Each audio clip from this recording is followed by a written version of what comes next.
Dough not run behind multiple resources because that is not fruitful पड़ेगा।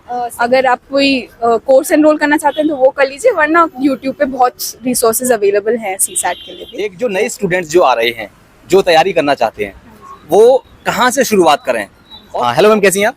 Hello, I am fine, how are you? Okay ma'am, मैं भी ठीक हूँ ma'am. Ma'am, आपका interview कैसा हो गया? ठीक था, अभी वो रिजल्ट के बाद ही पता चलेगा। ओके, तो मैम आपका नाम क्या है एंड आपका एजुकेशनल बैकग्राउंड क्या है वो जरा बताइएगा। Hello, my name is Riya Saini and I'm an engineer in electronics and communication engineering and this was my second attempt.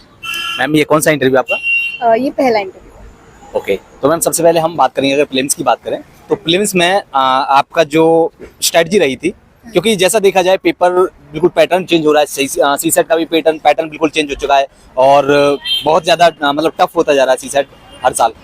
तो क्या कहना चाहेंगे, आपकी क्या स्ट्रेटजी रही थी कि आपने प्रीलिम्स भी क्लियर किया, मेंस भी क्लियर किया और सेकंड अटेम्प्ट में एक बहुत बड़ा मैटर करता है, तो क्या कहना चाहेंगे, क्या स्ट्रेटजी रही आपकी? सर, जैसा कि आपने बोला, बहुत अनप्रिडिक्टेबल होता जा रहा है प्रीलिम्स, बट उसके लिए what we can do is to focus on static.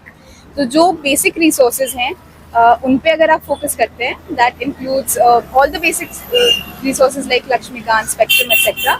अगर उनमें से कोई क्वेश्चन आता है तो वो गलत नहीं होना चाहिए। Do not run behind multiple resources because that is not fruitful. Secondly, PYQs जो है उनको अच्छे से प्रैक्टिस कीजिए। My friend had suggested to make notes of PYQs, not just the question but also the options, because options में से भी बहुत चीज़ें रिपीट होती हैं। So if you are thorough with that then it gives you an as.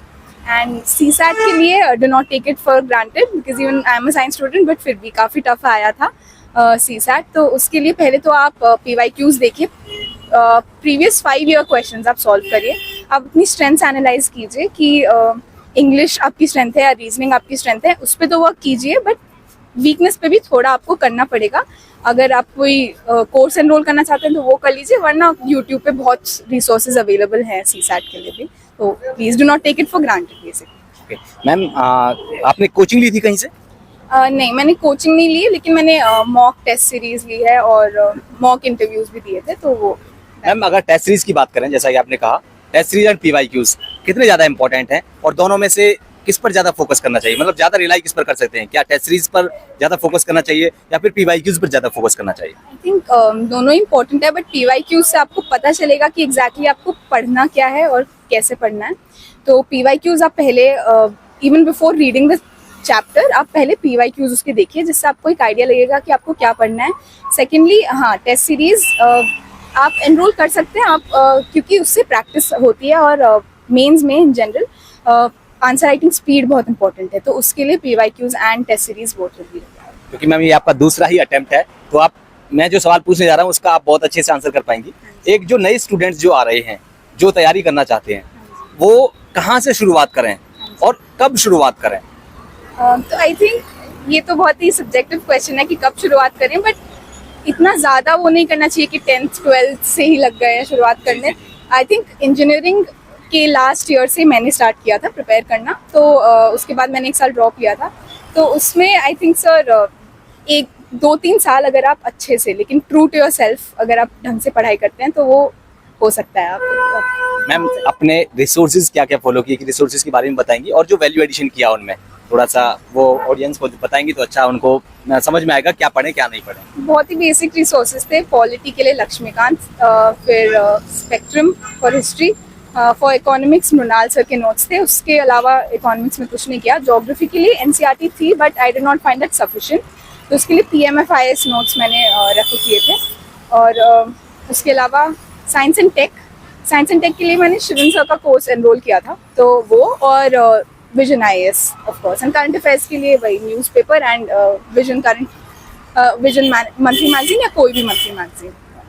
Ma'am, एक और चीज आपने NCERT का जिक्र किया, तो मैं ये पूछना चाहूंगा, क्या NCERT सभी सब्जेक्ट्स की NCERT पढ़नी चाहिए स्टूडेंट्स को, या फिर एक आध सब्जेक्ट जो कोर सब्जेक्ट्स हैं उनकी स्किप भी कर दिया जाए तो चलेगा? डिपेंड करता है। अगर आपको अपने फाउंडेशन स्ट्रॉन्ग करने हैं या फिर आपको लगता है वो लैकिंग है तो आप कर सकते हैं start, but I don't think it's sufficient. मतलब ज्योग्राफी में भी सिर्फ NCERT से मुझे नहीं लगता सफिशिएंट है, मैंने इसलिए PMFIS भी की थी। और बाकी एंशिएंट के लिए NCERT is important, you can refer to that. Okay ma'am, अब मैम अगर मैं बात करूँ मेंस की, तो मेंस में आंसर राइटिंग की आपकी अप्रोच क्या रही थी? आपने किस तरह के आंसर लिखे थे चाहे आप मॉक टेस्ट सीरीज की बात करें या फिर एग्जाम हॉल की बात करें, किस तरह की स्ट्रेटजी आपने फॉलो करी थी? सर आंसर राइटिंग में पहले तो मैंने ये किया था कि पहले एक बार पूरा सिलेबस कर लिया था, उसके बाद मैंने आंसर राइटिंग स्टार्ट की थी। उससे पहले PYQs मैंने देखे थे, तो मॉडल आंसर्स जो होते हैं PYQ के वो नेट पे अवेलेबल होते हैं डिफरेंट वेबसाइट्स पे, तो उनको फिर मैंने पहले लिख के उनसे रेफर किया।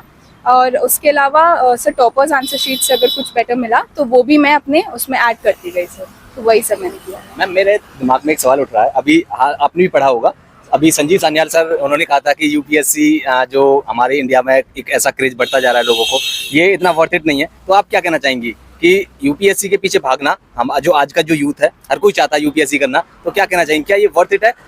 सर एक्चुअली बहुत ही कॉम्प्लेक्स क्वेश्चन है, लेकिन I think with all due respect to Chief Economic Advisor, I did not like the dismissive tone that he had towards bureaucracy to a certain extent.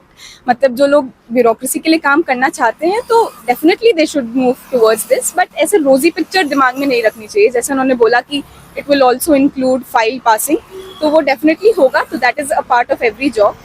But उसके अलावा I think एक assessment खुद को personally करना चाहिए कि आप कितने साल इस एग्जाम को देना चाहते हैं, कितना आप प्रोग्रेस कर रहे हैं थ्रू द स्टेजेस, और उसके हिसाब से पर्सनली भी आपको सोचना चाहिए, और प्लान भी अगर है तो वो भी आप कर सकते हैं। Okay ma'am, thank you. Ma'am को देर हो रही है, ज्यादा लंबा नहीं खींच सकते। हाँ, तो इसी के साथ में वीडियो का एंड करते हैं, and thank you ma'am, all the best ma'am.